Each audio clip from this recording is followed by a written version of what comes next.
Las distintas teorías metafísicas, a la hora de categorizar, a la hora de clasificar racionalmente lo real, adoptan diferentes posiciones.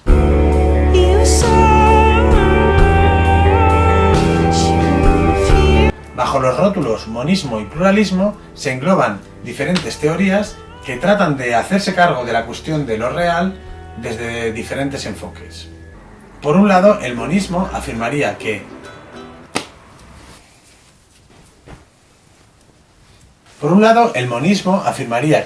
por encima o por detrás de las diferentes apariencias que observamos, todas las cosas vendrían a consistir en ser de una misma naturaleza. Todo se reduciría a un elemento fundamental o a modos de una única y misma substancia.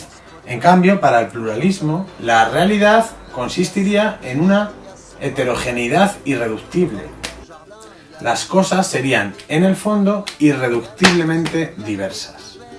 Las posturas monistas mantenidas en la historia de la filosofía pueden ser reducidas al materialismo o al espiritualismo, según en qué se ponga lo primario y el principio de todas las cosas, es decir, en la materia o en el espíritu. Tanto el monismo materialista como el monismo espiritualista pueden a su vez ser entendidos de muy distintas maneras, según lo que se entienda en cada caso por materia. Hay un materialismo mecanicista, dialéctico, histórico, etc. O según lo que se entienda por espíritu. El pluralismo, por su parte, afirma la diversidad esencial e irreductible de sustancias. Se considera que los principios de la realidad son múltiples.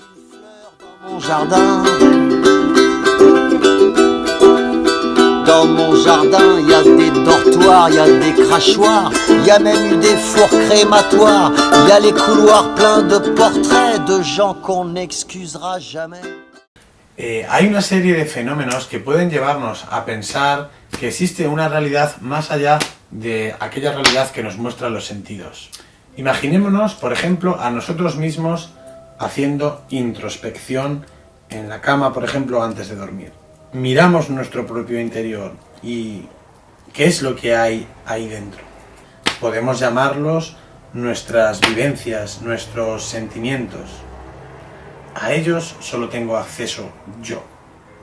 Es cierto que cuando yo estoy feliz o cuando estoy melancólico o cuando estoy enamorado, ciertas cosas ocurren en mi cabeza con mis neuronas. Es cierto también que alguien exterior puede tratar y conseguir incluso manipular mis sentimientos, mis creencias, mi estado de ánimo.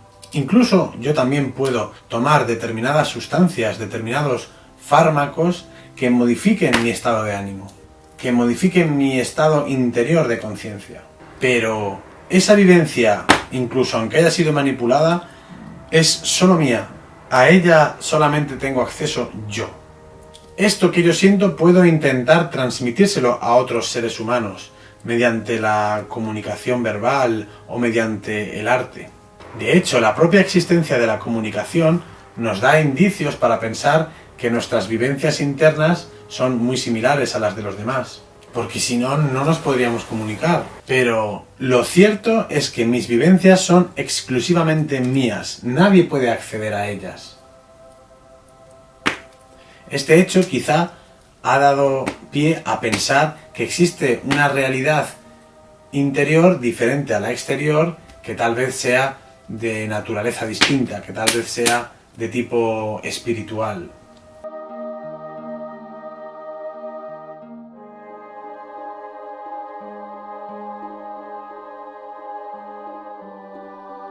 Platón no solo mantiene la existencia de una realidad espiritual más allá de la material, sino que además sostiene la primacía de esa realidad espiritual con respecto a la material.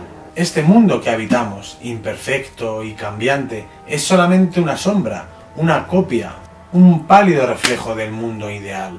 La primera realidad o mundo de las ideas está formado por seres o ideas eternas, que no nacen ni mueren, inmutables, es decir, que no cambian. Hay ideas de todas las cosas, del cabello, del fuego, del barro. Hay ideas morales, bien la justicia.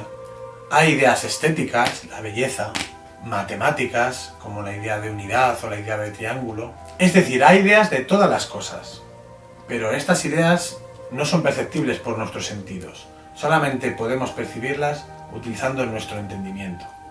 Las ideas son esencias, es decir, aquello por lo que una cosa particular es lo que es. Las ideas, según Platón, son objetivas, eternas y universales. Los triángulos concretos, por ejemplo, pueden ser imperfectos y terminan por borrarse o desaparecer. Pero la idea de triángulo, en cambio, es perfecta e inmutable. Es por la idea de triángulo que podemos reconocer que ciertas figuras geométricas, a pesar de lo diferentes que puedan ser entre sí, en tamaño, color, etc., son precisamente triángulos. Lo mismo ocurre con otras ideas no geométricas, como las de justicia, belleza, etc. Una de las cuestiones centrales de la filosofía, a partir ya del propio Platón, ha sido buscar qué tienen en común las cosas detrás de su aparente diversidad. Nosotros vemos que hay una infinita diversidad de cosas distintas y algunas de ellas las agrupamos en una especie de clases o colectivos.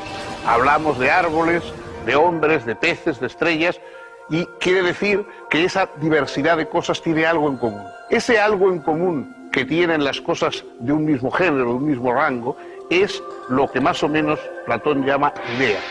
Las ideas son algo así como los arquetipos a partir de los cuales se diseñan toda la diversidad de un grupo de cosas. Todos los hombres, todos los peces, todos los árboles, las plantas, lo que se quiera, es decir, cualquier género que uno quiere tomar. Eso es lo que hay que buscar, eso no es aparente, no se ve. Es decir, nosotros vemos la diversidad de las cosas diferentes, nunca vemos la idea, el concepto. Por eso Platón supuso que esas ideas, esas categorías arquetípicas a partir de los cuales se organiza la realidad, pertenecen a otro orden, a un orden que da sentido al nuestro, pero que está más allá de él. Eso es lo que sale a buscar ese huido de entre los hombres que va a buscar las ideas para mirarlas frente a frente.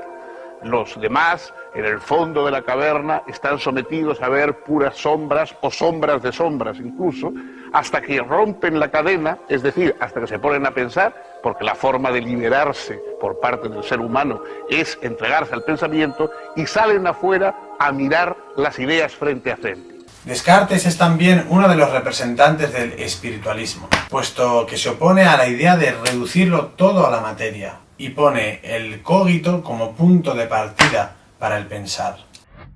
Hello, Bob. Are you with me? Of course. Are you willing to entertain a few concepts? I am always receptive to suggestions. Fine. Think about this then. How do you know you exist? Well, of course I exist. But how do you know you exist? It is intuitively obvious. Intuition is no proof. What concrete evidence do you have that you exist? Well, I think, therefore I am. That's good. That's very good.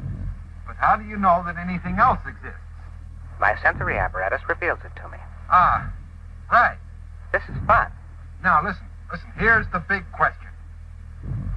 How do you know that the evidence your sensory apparatus reveals to you is correct? What I'm getting at is this.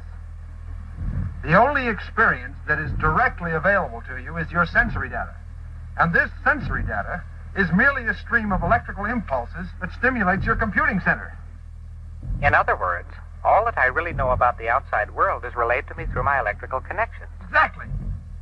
Why, that would mean that I really don't know what the outside universe is like at all, for certain. That's it. Para él solamente hay 3 sustancias que podamos decir que tienen existencia por sí mismas, y de ellas solamente una tiene naturaleza material.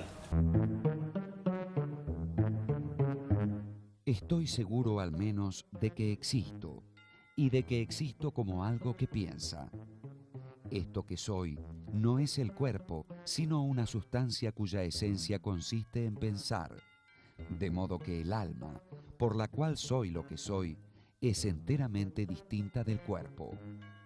el alma se define por el pensar. En cambio, el cuerpo se define por la espacialidad, o como dice Descartes, por la extensión. Yo, en tanto ser humano, soy un ser imperfecto. ¿Cómo puede ser que un ser imperfecto tenga en su interior, en su mente, la idea de perfección? Respuesta de Descartes, esa idea de perfección que tengo en mi mente no la hice yo. Alguien o algo la introdujo en mí. Conclusión, Dios existe.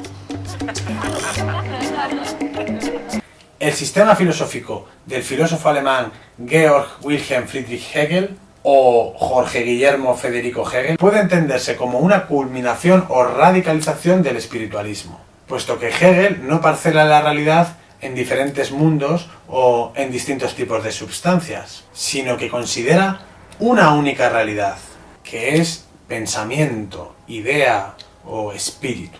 Para Hegel, el espíritu es el espíritu humano, del cual evidentemente todos participamos, pero que proviene y se va moviendo a lo largo de la historia. Los sujetos, digamos, del despliegue de ese espíritu a lo largo de los siglos son los pueblos, son las comunidades humanas, que cada una de ellas va aportando desde su peculiar forma de cultura y de forma de ver aportes a ese espíritu universal.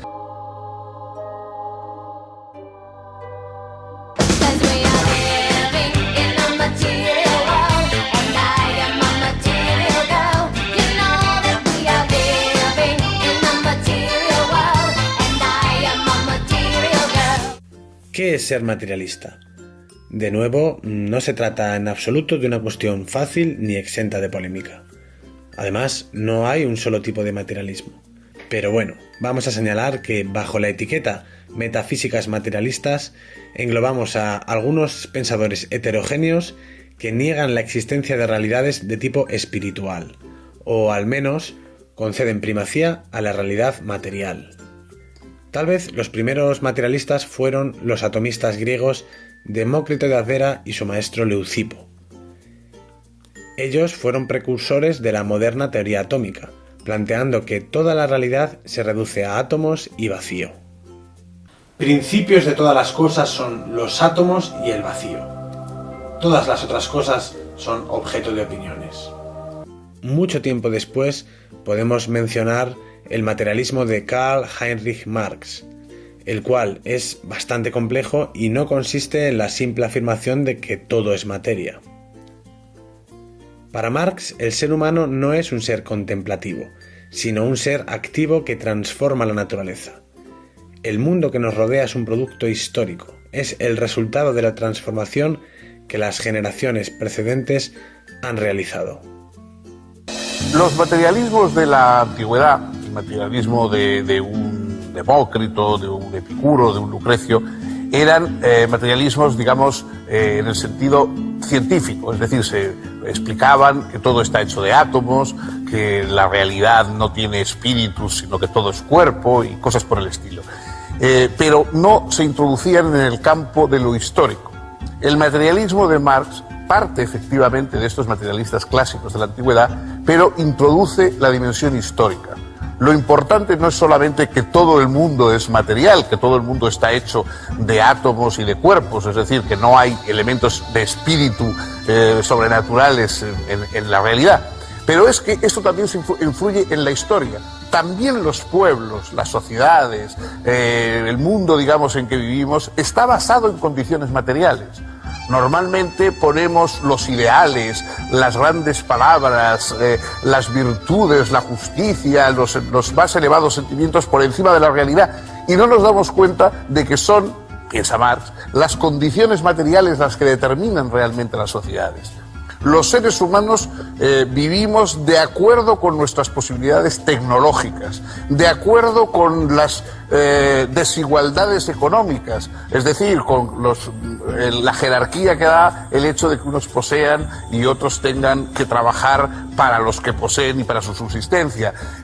Esas condiciones materiales, esas condiciones que surgen de lo que comemos, lo que producimos, de la tecnología que tenemos para fabricar y para para poder viajar y para poder conocer. Todas esas condiciones materiales son las que determinan lo demás. Nuestras ideologías, las explicaciones racionales que damos del mundo, eso todo es posterior a las condiciones materiales.